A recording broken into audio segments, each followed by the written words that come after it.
You're listening to an Airwave Media Podcast.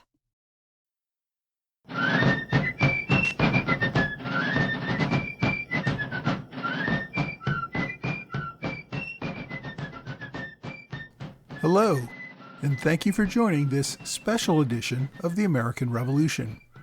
Our guest at our roundtable earlier this month was Mark Edward Lender, who worked with James Kirby Martin to publish the book War Without Mercy. The book seeks to dispel the idea that the American Revolutionary War was a war of gentlemen, fought under traditional rules of the time.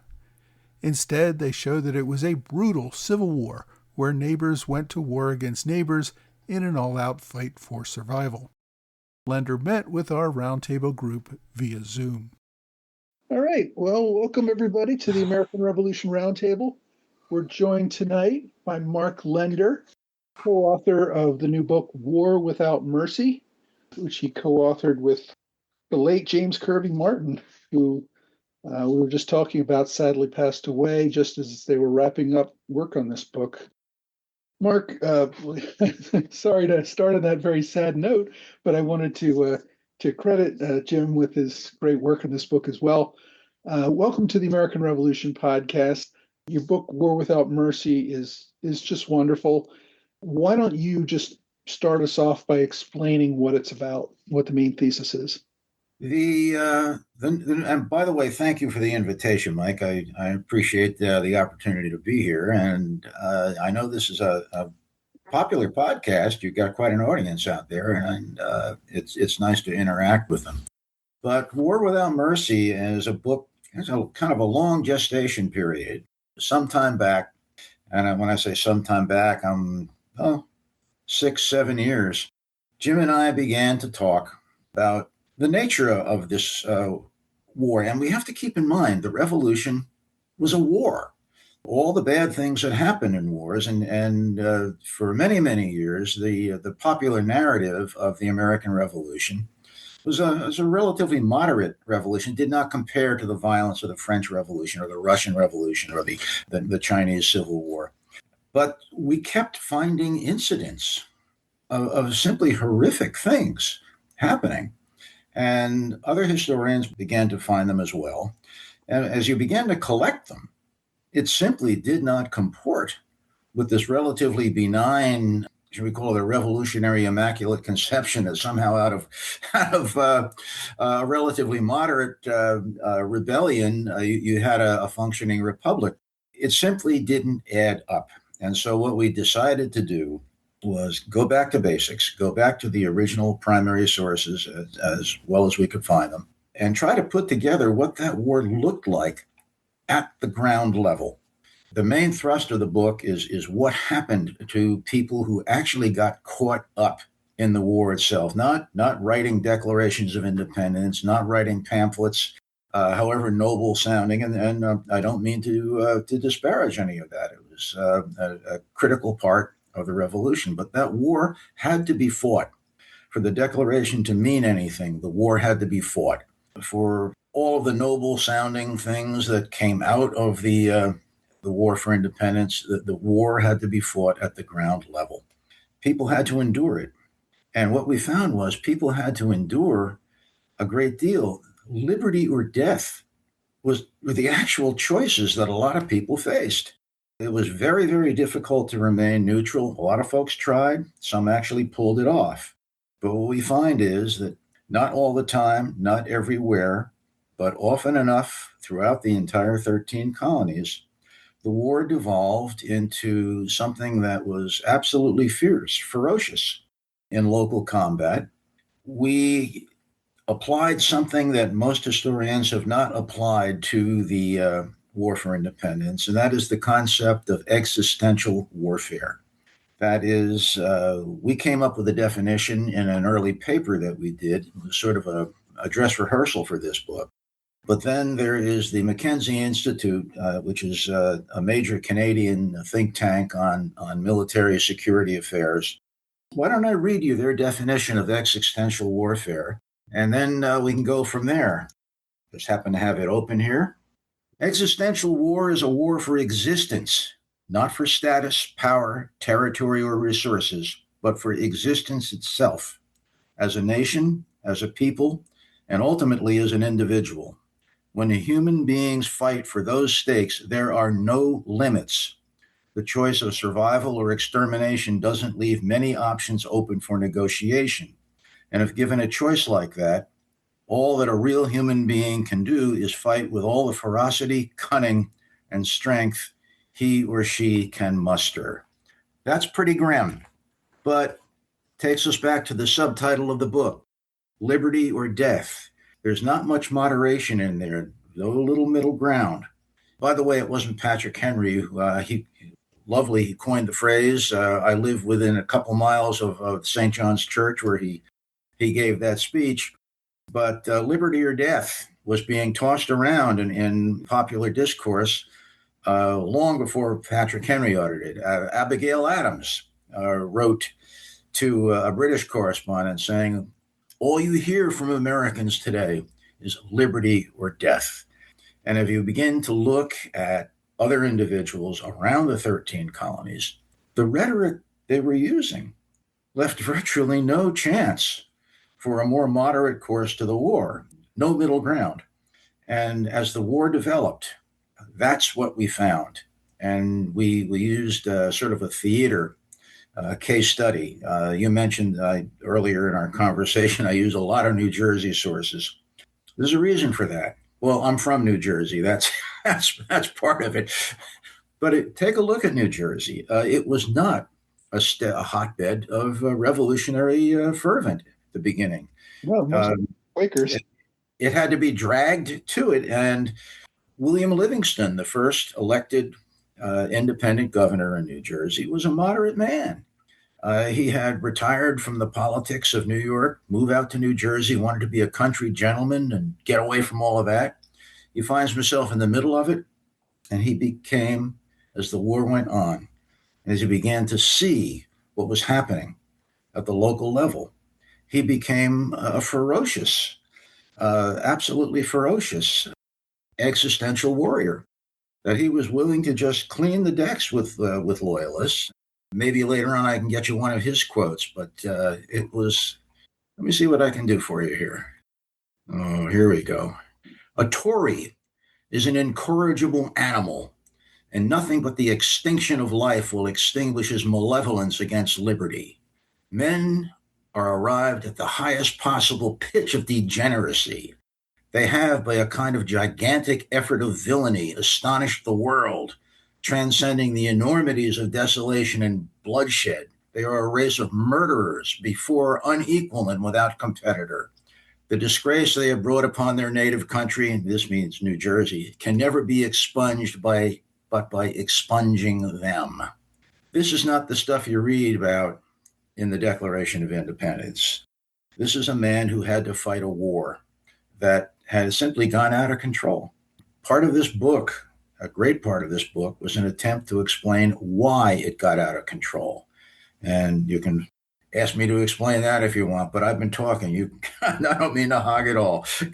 Yeah, I think that is the big question. Why? I mean, I think all warfare to one extent or another can be brutal, but there are different levels of brutality. Is part of this the fact that this really didn't start as a war, at least as the British saw it? It was a rebellion. And because of that, the regular rules of war didn't apply. I think most of the time when we think of what we call civilized warfare, it involves two professional armies, the soldiers of whom have really no personal grudge against the other. It's more a matter of my boss wants some of your boss's land, so we have to do our jobs and fight each other. Whereas when people are fighting to overthrow their own government for purposes of liberty, of course, the governing powers view that as a horrific act, which must be crushed with brutality in order to discourage it in the future. And therefore, the people fighting it have to be very desperate because it is you win or you die, liberty, as you Yeah, said. no, you're right. You're right. We start the book, in fact, with a chapter on the rules of war, jus in bello. But you're talking about the work of the Enlightenment philosophers.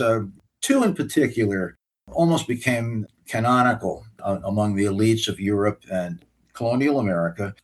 One, perhaps with the most influence, was Emer de Vattel, who wrote extensively on it. Then there was Hugo Grotius, who wrote extensively on what the proper conduct of war ought to be.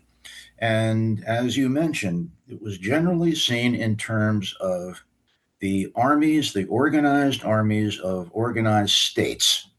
And you would fight justly. You would not resort to the killing of prisoners. Prisoners were to be treated humanely. Civilians were to be left alone. If civilians stay out of it, you let them alone. They would not be plundered. They would not be attacked. Terms of honorable surrender would be offered to troops who were in a hopeless situation. They knew that war would be brutal enough. The idea was to mitigate the worst excesses of military violence. But as you pointed out, there was this ambiguous business about rebels. The British had experience with this in 1745, the 45, the Jacobite Rebellion, Bonnie Prince Charlie making his attempt to gain the British throne. The British government brutally suppressed it and made no bones about a brutal suppression, hanging, killing, plundering, because these were rebels. And when some British officers came to America, they saw no reason to treat American rebels any differently than the British had treated the Jacobite rebels. But among the elites, the senior military commanders, if you look at the correspondence of William Howe, of George Washington, Nathaniel Greene, Henry Knox, Charles Lord Cornwallis, these were men who had some regard for jus and bello.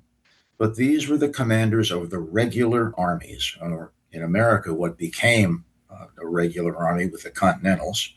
Once you got away from those armies, however, it wasn't a mathematical formula, but you can almost say the farther you got from the activities and the campaigns of the main armies with strong leadership, professional senior officers in charge, the farther you got away from that, the greater the chance that things were going to run off the rails. If you didn't have functioning political authority to supervise military forces, if you didn't have functioning senior commanders, the war was left to local commanders. Sometimes these were just pickup units. Sometimes they were militia commanders with local axes to grind. And that's where the bulk of this war was fought. And at the local level, if people had to fight under their own rules, frequently that meant no rules. Out on the frontier, we look at the animosities between settlers and Indians. You look at a full-blown civil war between loyalists and patriots. There was very little control once you got away from the main armies, and once you got away from areas where you had relatively little political authority able to exert control over militia and other forces. South Carolina. There was a point at which the government of South Carolina had to decamp to North Carolina because they were run out of the state. You had a loyalist raid captured the governor of North Carolina at one point. You had all sorts of political instability. My native New Jersey.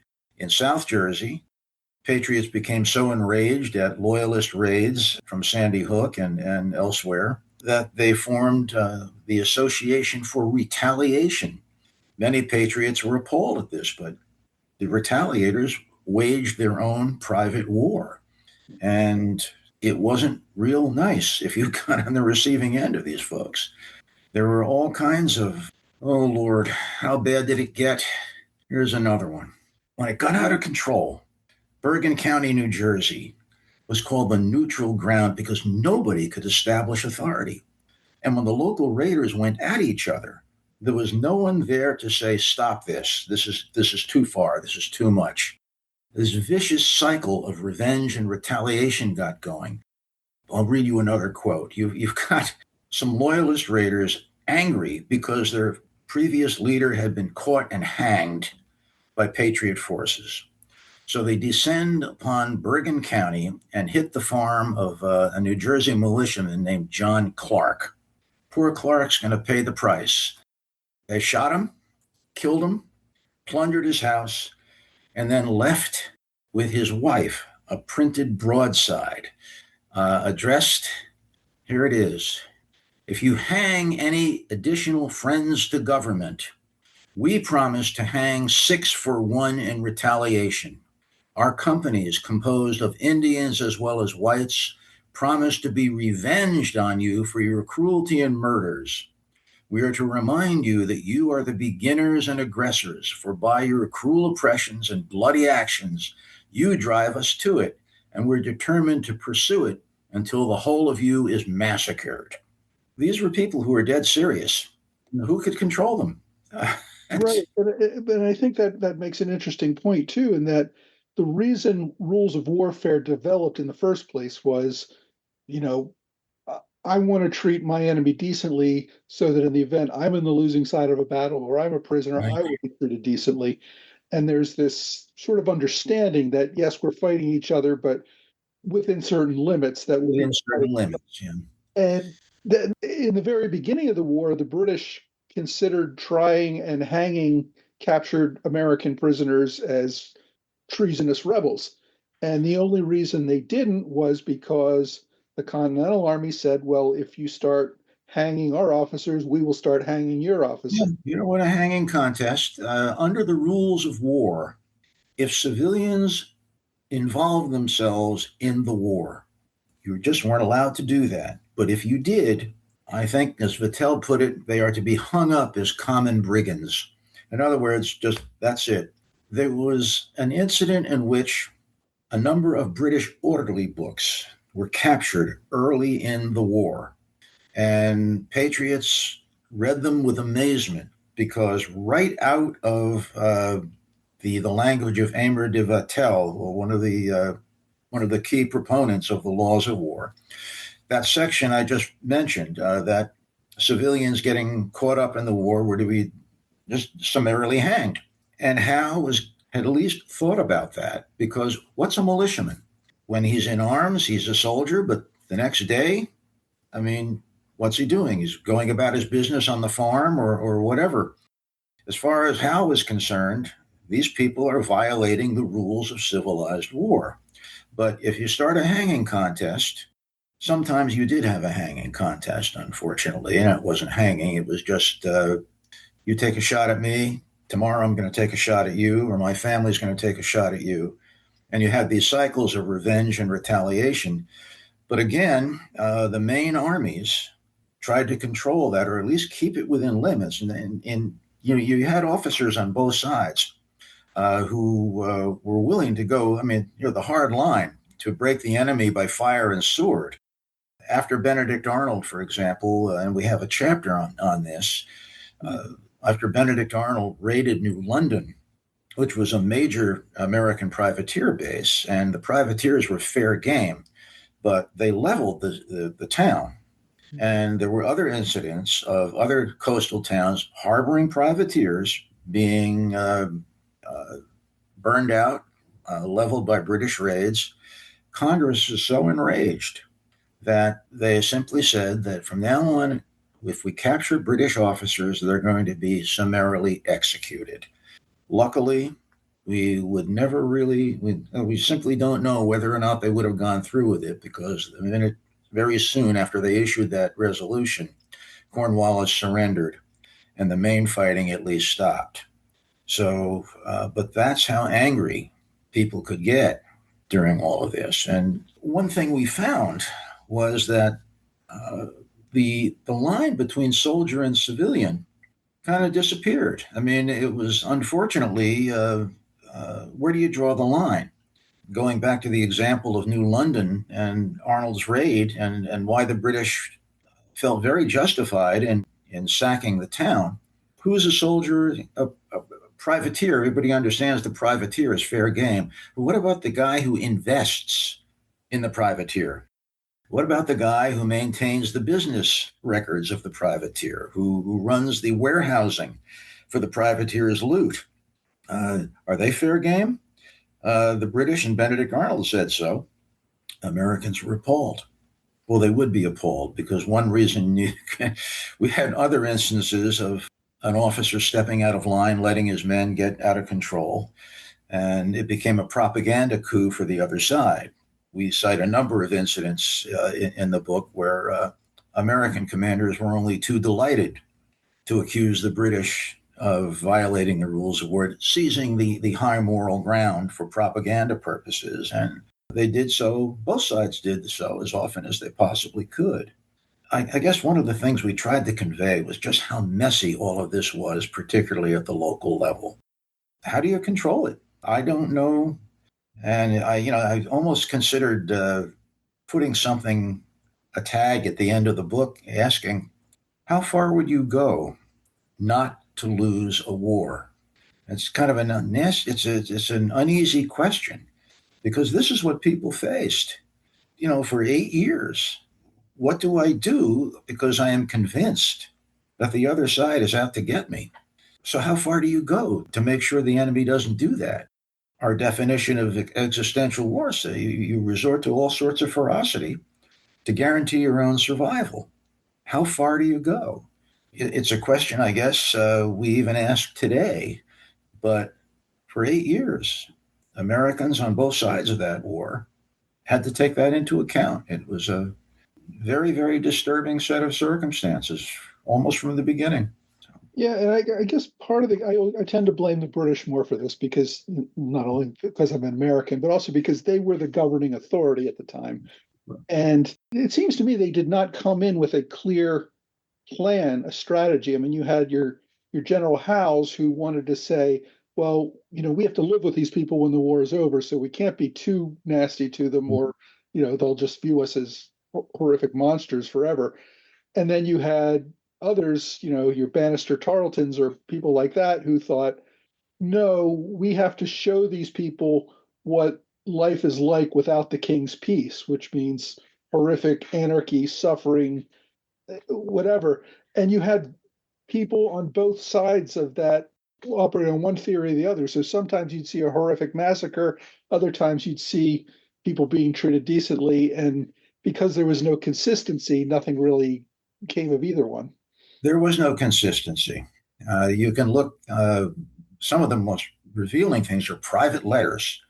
A junior British, I mean, not even a senior, but a junior British officer writing to, he was on duty in the South, in South Carolina, in fact, writing to a friend back in New York City, saying that several of our people were captured by Thomas Sumter, the Gamecock, and were summarily shot.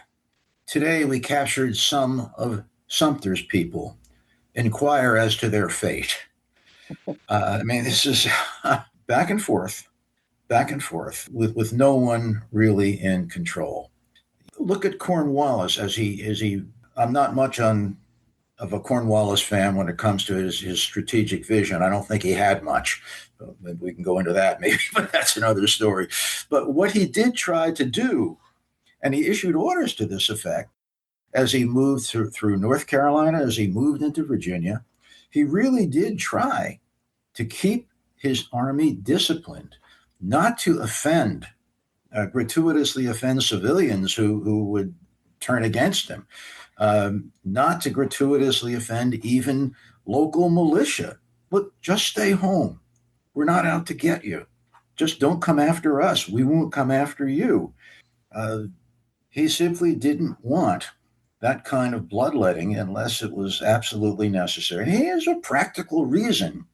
He did not want to be moving through an absolutely hostile populace. He had experience with that because the British Army, as it moved through New Jersey in 1776, did everything wrong.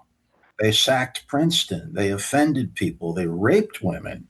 And as a consequence, the New Jersey countryside rose up. There was a popular rising in New Jersey. And Cornwallis didn't want to see that when he was on campaign again. Well, yeah, I mean, a big part of British strategy relied on the ability to recruit a large number of loyalist locals to join the fight. And if you treat everyone like a brutal monster, that's going to be hard to do. It was hard to do. There's all sorts of estimates of how many loyalists were there. And then all sorts of discussion of, well, so what? There may have been a heck of a lot of loyalists. were you able to mobilize them? Were they willing to come out and fight? I mean, just numbers weren't everything. It was the ability to tap those numbers as a military resource. Historians go round and around on this, but loyalism, intelligently used. I mean, there were a lot of people who really thought the empire was a good thing, and Sure. we can't get around that. There was loyalty to the empire, but you also had people who saw the empire as serving their own purposes. The Iroquois, for example, most of the Iroquois, I mean, the Oneida sided with the rebels. Most of the Tuscarora sided with the rebels, but the rest of the Iroquois, for their own purposes, saw the crown as the best guarantee of the safety of their homelands and their culture going forward. They knew that an American victory would mean this tsunami of white settlement moving west and the destruction.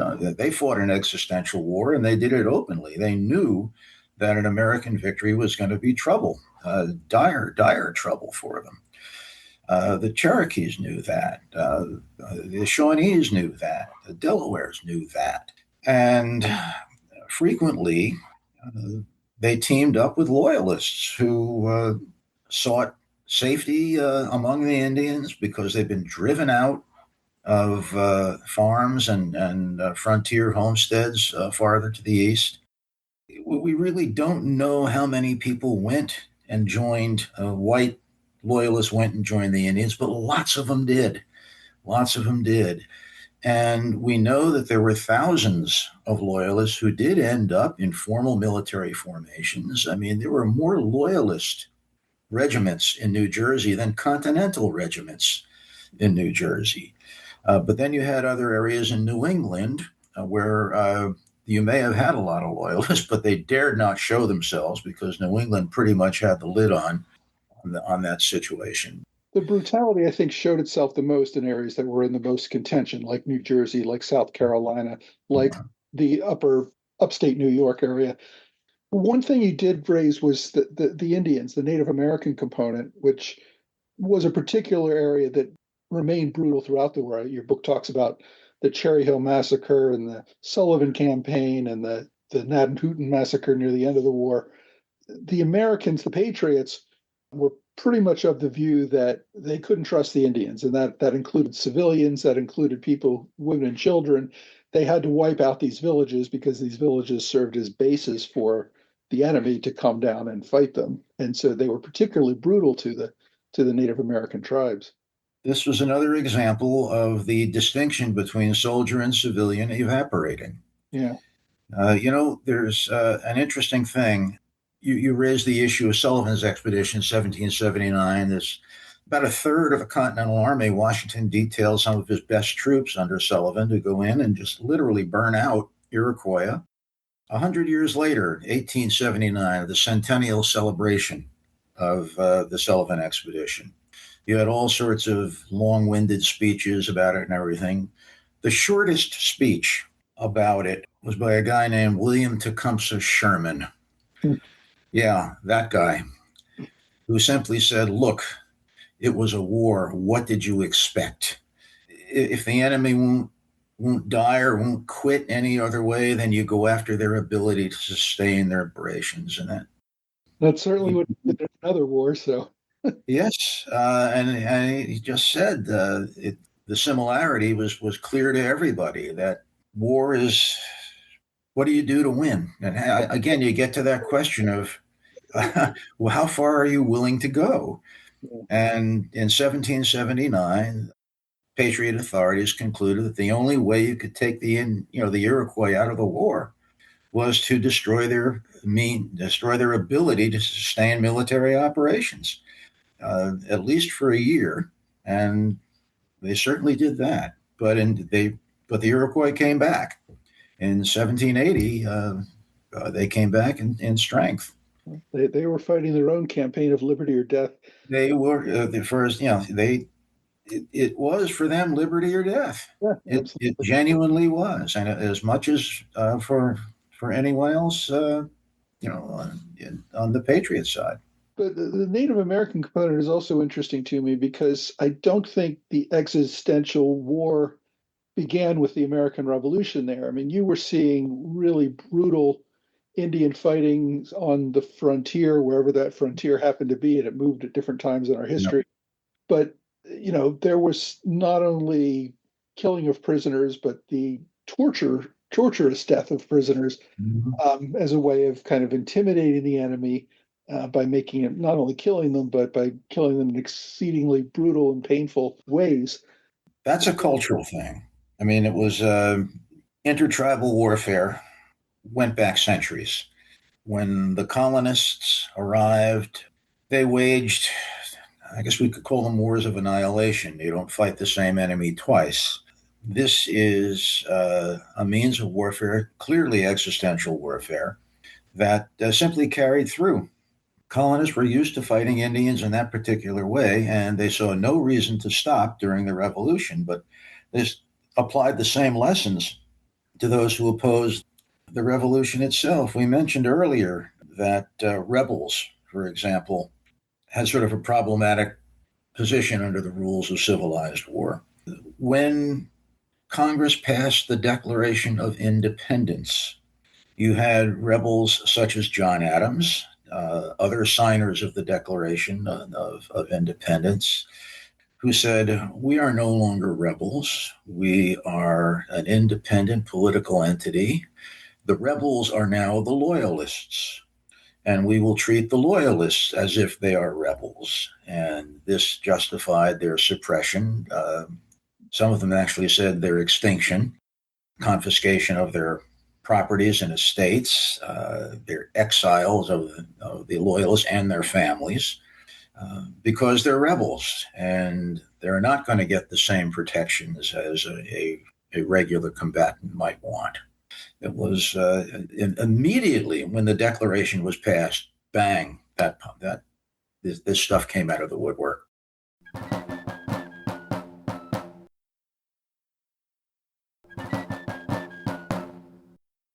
Yeah, and you see that brutality applied much more to loyalists than you do see it, say, to captured regular soldiers. Right. A British Absolutely soldier, correct. a Yeah. British soldier who was fighting in the war was doing his job, and when the war was over, he was just going to go away, go home if he Yeah. lived through it. A loyalist was somebody who made the decision to go against his neighbors, and he wasn't going to go anywhere unless he was forced to. No, at the end of that war, if you look at the number of loyalists who went into exile, including enslaved blacks who decamped to British lines to get away, about 1 in 40 of the colonial population exited the country. That's an extraordinary number. You had more Americans driven into exile, white and black Americans, than in proportion to the population, than were driven into exile during the French Revolution. Right, but I I mean, think that's almost a good thing, and let me explain why. When you mentioned at the beginning about some of the really brutal wars that we think about, like the French Revolution and the Russian Revolution, the people who lost that war had nowhere to go, and so they were massacred, they were killed. These people at least had a choice to leave rather than be slaughtered. yeah, There was no mass execution, there was no mass retribution after the war ended because these people were able to leave. they got out. Yeah, Yeah, you had some nasty incidents when they were not able to get out, sure. and that it's almost inevitable something like that was going to happen. I mean, after 8 years of warfare, to think that people would not be looking to settle scores, Sure, of uh, course. it just wasn't going to happen. And you were going to have retribution, and particularly in the West, where the Yorktown meant nothing. I mean, the fighting in the West went on through the 1790s. It was well, it didn't end cleanly after Yorktown. Let's put it that way. It lingered, and there was some nasty stuff that happened. Even I can't think of when the last incident in New Jersey was. It was like 1783, a couple of years after Yorktown, when the final loyalist was finally brought down. Well, there Well, were still a handful of loyalist raids in the years after Yorktown. They were oh, coming sure there were. crazy Sure and there were. Sure there taking. were. You had some pretty serious stuff that went on after Yorktown. I'm trying to remember the name of the guy now who the British hanged an American officer in revenge for some other attack, and then the Americans picked a British soldier at random that they were going to. Yeah, they hanged another New Jersey incident. Look, we keep coming back to New Jersey because you have the de facto rebel capital in Philadelphia and the chief enemy garrison in New York City. I mean, New Jersey's caught in the middle. Local chambers of commerce will point proudly to their skirmish. And back in the 1770s, you weren't happy about it at all. I mean, because if you're going to get at each other, that's how you had to do it. But Joshua Huddy was a militia captain who was hanged. And according to the loyalists, hanged in retaliation for the hanging of a loyalist officer. Right. But it became a cause célèbre, and Washington finally had to say, pick a British officer, and they picked by lot. And a captain named Asgill, was chosen to be hanged in retaliation. You had all kinds of ramifications. Asgill's mother had connections at the French court, and the French were able to say, hey, that's going a little bit too far. Do you want to get into this thing? Washington felt badly about the whole situation anyway, and eventually it went away. I mean, much, much later in life, Asgill retired as a full British general. Yeah. So, but that came close to a hanging contest right there. Yeah, I think they Actually, really. it was the loyalists who did this. And the senior British commanders were furious that they were caught in a situation like this, because the loyalists were acting on their own when they hung Captain Huddy. It was, again, we're talking about a situation where local actors acting on their own without the supervision of effective political or senior military control, letting things run amok. Again, they fought their own private wars. Right. There were just so many irregular forces that weren't under the direct control of an established command system that this I stuff mean, was just inevitable. we do have a few numbers in the book arguing that, in fact, that's where most of the war was fought. The main armies generally were not in constant combat all the time. They simply were not. Uh, but almost every day, something was going on at the local level. Big stuff, small stuff. They weren't all small. The Battle of Kings Mountain, Yeah. there was only one regular soldier there, Captain Patrick Ferguson. The rest were militia, and some of them were just pickup, simply an American Civil War battle. And a large number of them, the Over Mountain men, were essentially at war every day of their lives, living on the And frontier with the they Indians. were. They were. Then you had all kinds of things. I mean, in North Georgia, Nancy Hart, the wife of a militia officer, had, with a daughter, 6 loyalists descended upon her house, killed her favorite turkey, demanded that she cook it for them, and she did.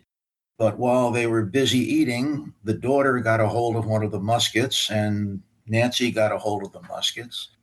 And the daughter fled to get the captain. Her husband was a militia captain. He was on duty, but locally. Uh, with all of this, she had shot 2 of these guys. The husband comes back and said, okay, we're going to shoot the other 4. And Nancy said, oh, no, they killed my turkey. We're going to hang them. Was this folklore? And because there's a folklorish aspect to it.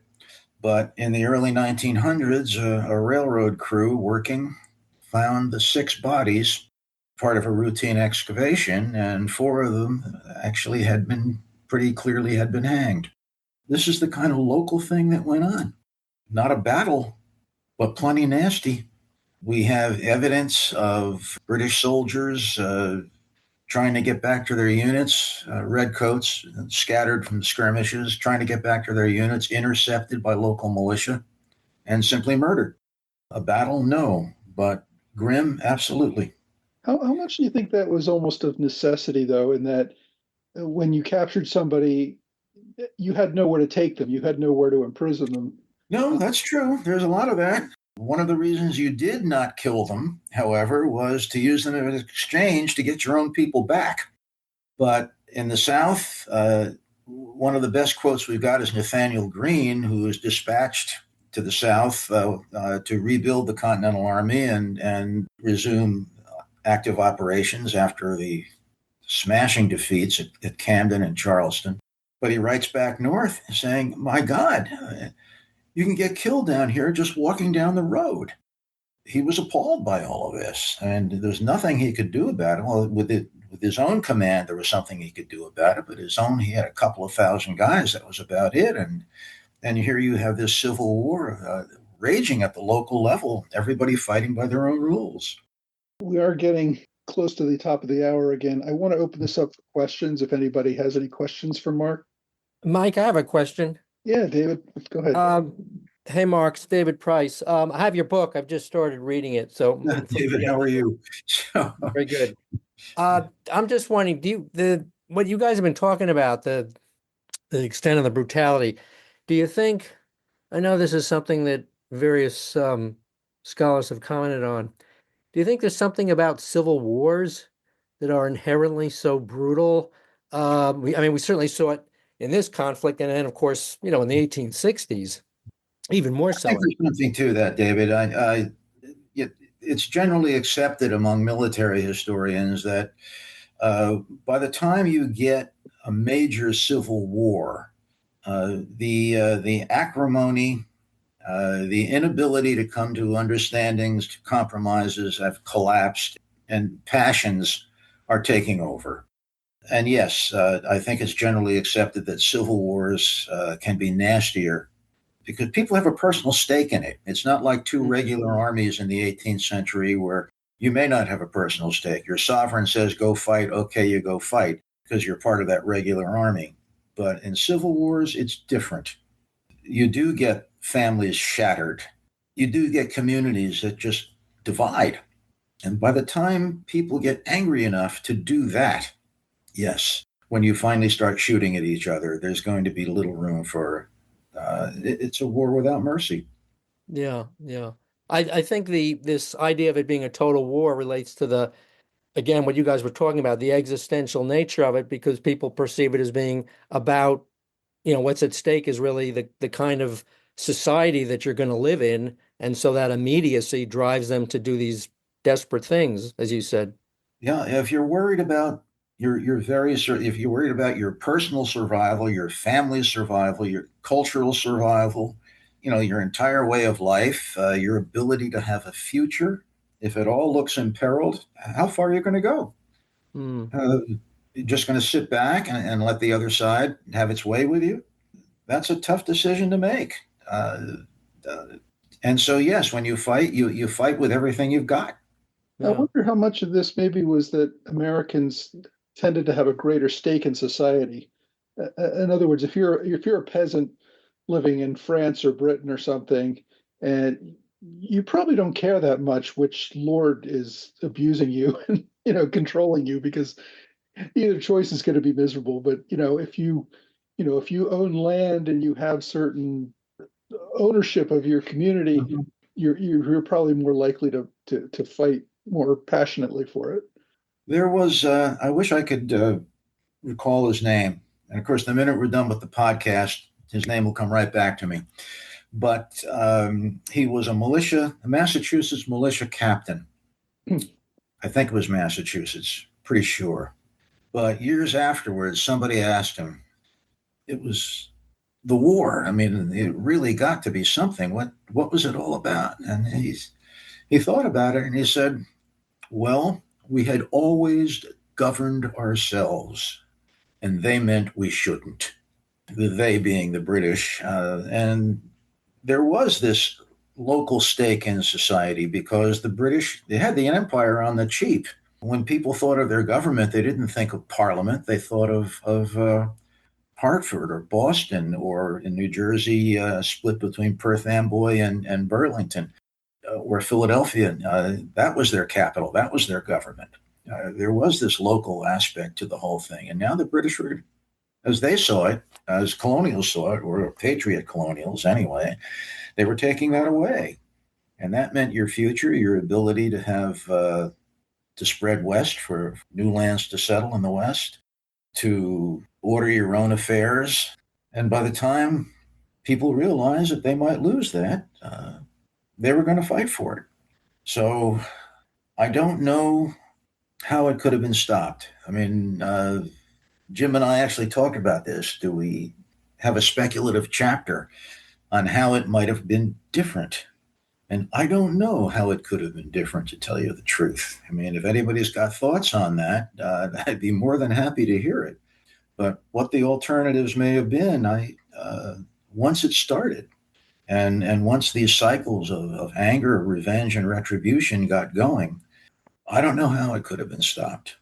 Ultimately, it was stopped gradually after Yorktown, and gradually as the rebel governments were able to take hold and try and sort out what this new republic was going to be. But it was a long and difficult process. The legacy of that war is an awful lot of acrimony. Quick observation and question. Yeah, go ahead. The Civil War, it was North and South. So you didn't have people living next to each other who were fighting each other. You had Mississippians fighting Vermonters and so on and so forth. So there wasn't that local animosity and hostility and violence. A good observation. That's one observation. Question: was the violence existent in every part of the 13 colonies? Was it in Maine, which was Massachusetts then? Massachusetts. Was it in Rhode Island, or was it just in the two hotbeds of Jersey and Carolina that you brought up today? And a question for Mike. Mike, I'm a Philadelphia native my whole life, and do you have any resources on the British capture of Philadelphia? And I'm going to put it back to you, lad. Thank you. Want me to go first on that, or? Yeah, go ahead. Okay. New England saw less of this because New England acted very, very early, 1775, early 1776, to suppress any chance of a counter-revolution. The loyalists. During the war, they were absolutely brutal when they had to deal with loyalists. I mean, Connecticut, there were the old lead mines and everything. I mean, way down there. They sent them all down there. It was terrifying to be caught in Connecticut as a loyalist. Then Patriots made no bones about it. When Arnold hit New London, distinctions between soldier and civilian just evaporated. So was there less actual Civil War type combat in New England? Absolutely, there was less.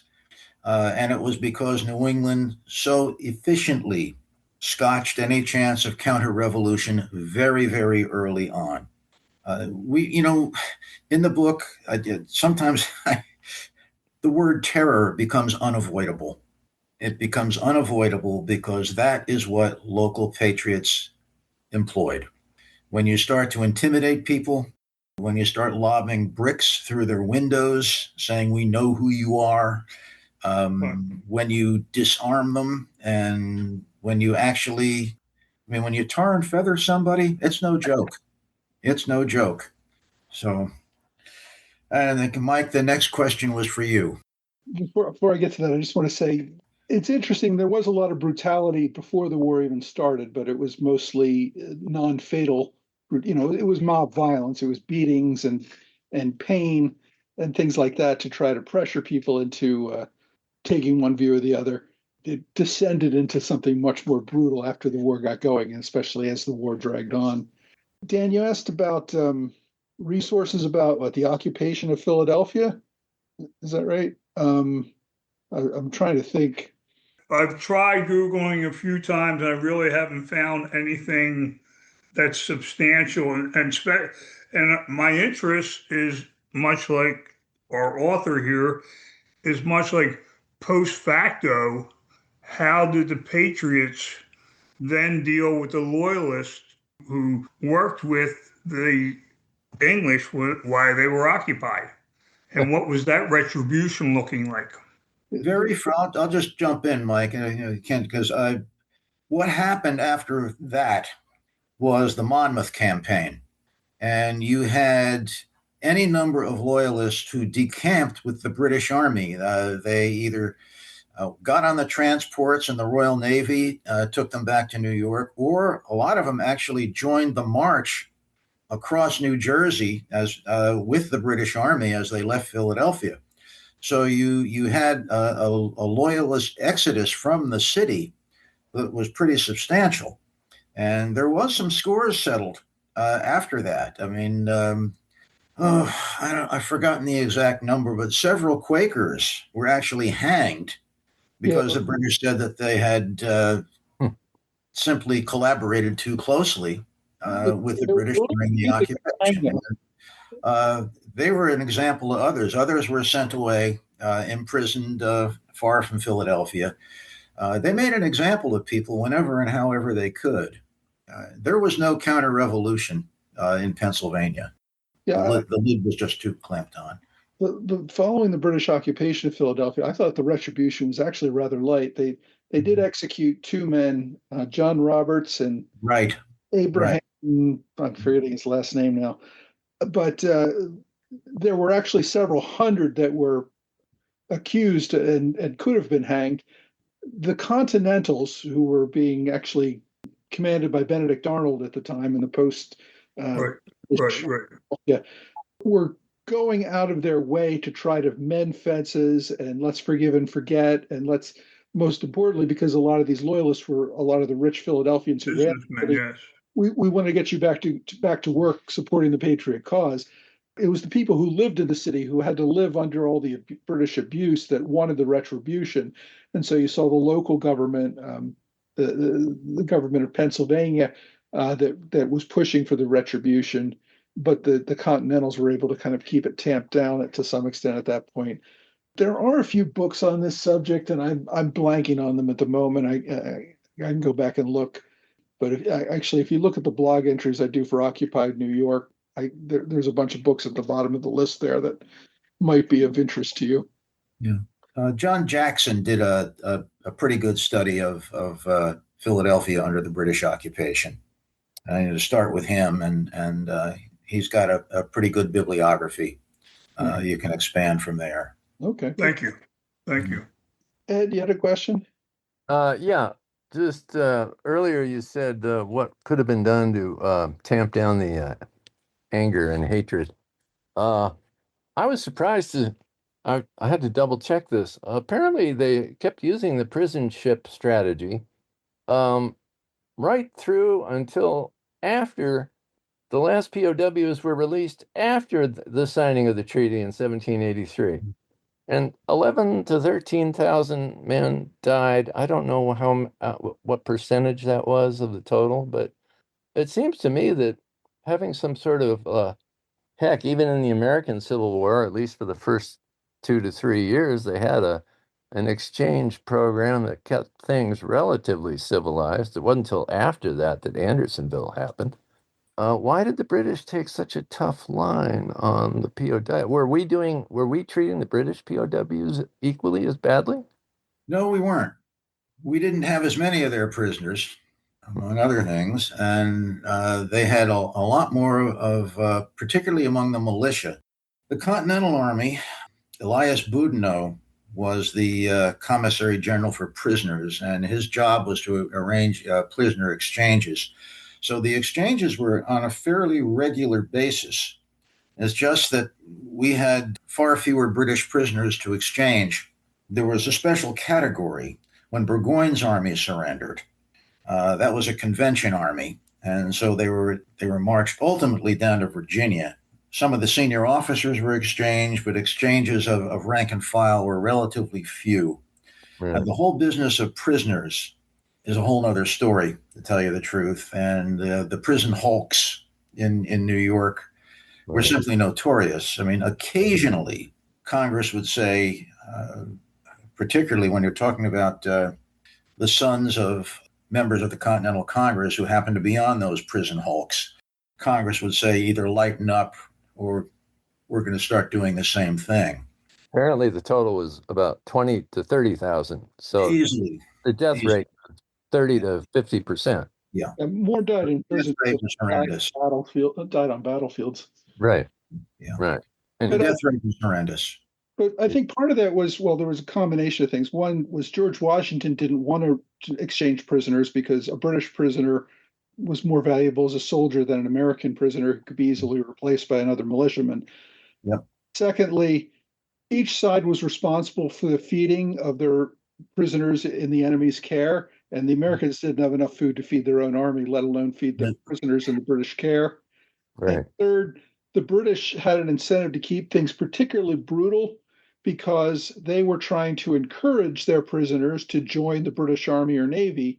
And by making things so miserable, it might entice them to get out of that hellhole to join up and enlist in the British Army or Navy. And frequently they did. Hmm. Frequently they did. Roger, you said you had a question? I did. Thanks, Mike. Big fan. Been following the show for a long time. Calling in from Warwick, Rhode Island, where we launched the kidnap of General Prescott during the Revolutionary War, which you helped teach me about, which was pretty awesome. Anyway, driving today through my city, and I realized there's a sign for a new sign that they put up for General Nathaniel Greene Highway. And since Mr. Lender ended his conversation with mentioning General Greene, I just had an overall question because I don't think it's something that's ever been come up. And that is General Greene indispensable in the Southern campaign? Because I know he was probably the first American insurgent, but was he indispensable in that campaign and in the war? And I'm just kind of interested in what your answers are to that. It's really not something I thought of before, but it was spurred on by Mr. Lender's comments. So thank you very much. That will be the reputations of individual generals are kind of the main course for armchair generals today. We sit around and talk about, well, this guy, that guy, how good were they, how bad were they, strong point. Look, Nathaniel Greene, as far as I'm concerned, ranks just behind Washington. He had a rough start. He made his mistakes like everybody else early in his career. Fort Washington in 1776 was a beauty as far as mistakes go. But he had a very quick learning curve.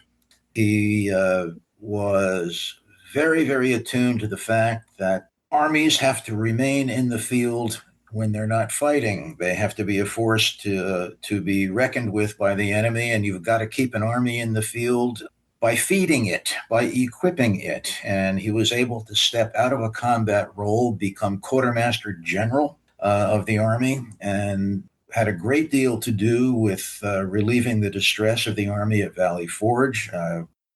He replaced virtually non-functional quartermaster general and persuaded Congress to get funding again. He teamed up with Jeremiah Wadsworth as commissary general, and they got the army back on its feet, or did as much as anybody to get that army back on its feet. And then he went back to a combat role. After the disasters in the South, Washington clearly recognized Greene as his best man and sent him south. He was a general who, has been pointed out, probably never won an actual battle down south, but won a war. He had a very firm grip on strategy. He understood that tactical victories meant very, very little unless you could get a long-term result. And he kept that army in the field, rebuilt the Southern Continental Army, kept it in the field. It was, if you're asking me, I rank Nathaniel Greene as as one of the best in the Continental Army. You ask other folks, I'm sure you're going to get other opinions. But Benedict Arnold. Yeah. Well, Benedict Arnold would have been a great battalion commander. He was a fighter. But in terms of a broad strategic outlook, I don't know. Certainly, it's funny. One of George Washington's real attributes was his ability to pick people. And one of the worst decisions he ever made was to put Benedict Arnold in charge of Philadelphia in 1778. Because, that really that really started things going in absolutely the wrong direction. But that was probably the worst personnel decision Washington made during the entire war. And he made very few bad ones. He made very few bad ones. But I rank Greene very highly. If you want a combat officer, you rank Arnold very highly. As a British officer, Arnold was very effective as a combat officer when he finally went over to the other side. It was, yeah. Rhode Island can be very, very proud of Nathaniel Greene. Yeah, the only thing I'd add to that is one of the things that really impressed me about Greene in the South, besides his strategic brilliance, was the fact that he was able to work with the state and local armies. And you'd think, sure, why not? But General Robert Howe, who was the first Southern commander, couldn't do it. He was from the South. He couldn't get the state people to cooperate with him. Benjamin Lincoln certainly couldn't. General Gates, well, I don't know if he was even in charge long enough to develop any relationships, but Greene was able to do it finally, and the ability to work with, people like, Sumter and folks like that, and work with the state officials made it possible for him to do it. Greene was smart enough to sort of say nobody can work with Sumter, but just to work around Sumter. Yeah. He worked very well with Francis Marion. Yeah. He worked with Pickens, but Sumter was. Sumter simply didn't like Greene. It was. Good word. Didn't like anyone. I think when Greene died, didn't Sumter actually try to get the South Carolina to deny a pension for Greene's wife? I mean, it was he just had a real animus toward the Continental Army. Thank you, gentlemen, so much. I appreciate that. Mr. Lender, I look forward to reading your book. And Mr. Troy, thank you, and keep doing the great work that you're doing. We'll have fun driving the Nathaniel Greene Parkway. And wrapping up here. Anybody have any final thoughts, questions? All right.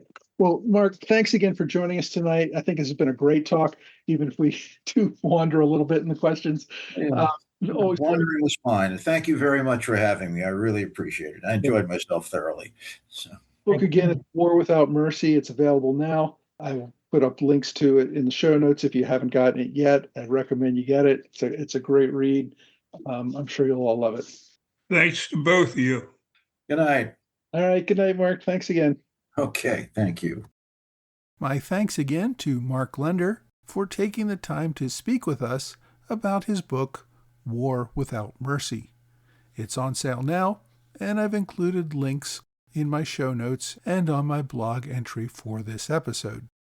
If you would like to participate in future events on Zoom, be sure to sign up for my MailChimp mailing list or join as a member on Patreon. My MailChimp mailing list and Patreon are where I post Zoom links to upcoming events. You can also find a list of upcoming events or listen to recordings of past events at www.amrevrt.org. Thanks again for joining us on the American Revolution podcast.